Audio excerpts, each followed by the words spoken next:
Hi friends, இப்போ நம்ம சக்திவேல் பார்க்க போகிற. சக்திவேலில் வந்துட்டு நம்ம சக்தி வந்து தேனுக்கு எவ்வளோ அட்வைஸ் பண்ணுறாங்க. கொட்டை குனிஞ்சிக்கிட்டே இருப்பாங்கிறதுக்காக இவங்க கொட்டிக்கிட்டே இருப்பாங்க. இதுக்கெல்லாம் நம்ம அடங்கி போகவே கூடாதுன்னு சொல்லிட்டாங்க.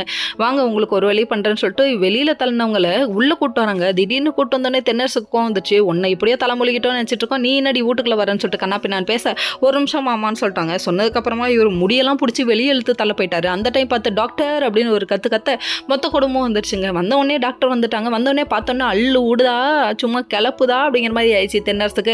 அதுக்கப்புறம் உண்மையை சொல்லுங்கள், விஷயத்தை எல்லாத்தையும் சொல்லுங்கன்னு சொல்ல, அதுக்கப்புறம் இவர் எங்கள் கிளினிக்கு வந்தார். வந்த உடனே இது மாதிரி தேனுக்கு வந்துட்டு எந்த ஒரு இதுவும் இல்லைன்னு சொல்லிட்டு ஃபேக் ரிப்போர்ட் வந்து ரெடி பண்ணி கொடுங்கன்னு சொல்லிட்டாரு.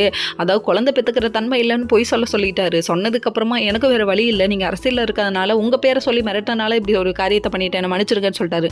சொன்ன கையோடு நீங்கள் போங்கன்னு சொல்லிட்டாங்க டாக்டர். போனதுக்கப்புறமா நம்ம சிக்கல் சிவபதி இருக்காரு. நீ மனுஷனாடா மிருகமாடா மனசாட்சி இல்லாத ஆள்டா, ஒரு பொண்டாட்டி மேலே என்னடா பழி போட பார்த்த அப்படின்னு சொல்லிட்டு பலார்னு விட்டாரு.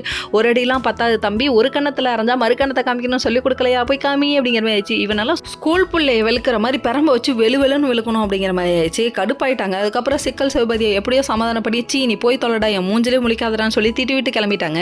இன்னொரு பக்கம் வந்துட்டு நம்ம வேலவன் கூட்டு போய் தென்னரசை பற்றி தெரிஞ்சுக்கிட்டாரு. அதாவது உன்னை பற்றி இப்போ தானே தெரியுது, உன்னெல்லாம் போய் அண்ணன் நினைச்சேன், அப்போ நீ பண்ணது எல்லாமே தப்பு, சக்தி சொன்னதுதான் கரெக்ட் அப்படின்னு சொல்லிட்டாங்க. இப்போ புரியுதா, பொண்டாட்டி சொல்கிறத கேளுடானா யாரா கேட்குறீங்க, பட்டு தெரிஞ்சதுக்கு அப்புறம் தான் புரிஞ்சுக்கிறீங்க அப்படிங்கிற மாதிரி இருக்குது. இதெல்லாம் ஒரு பக்கம் இருக்க. சக்தியை வந்து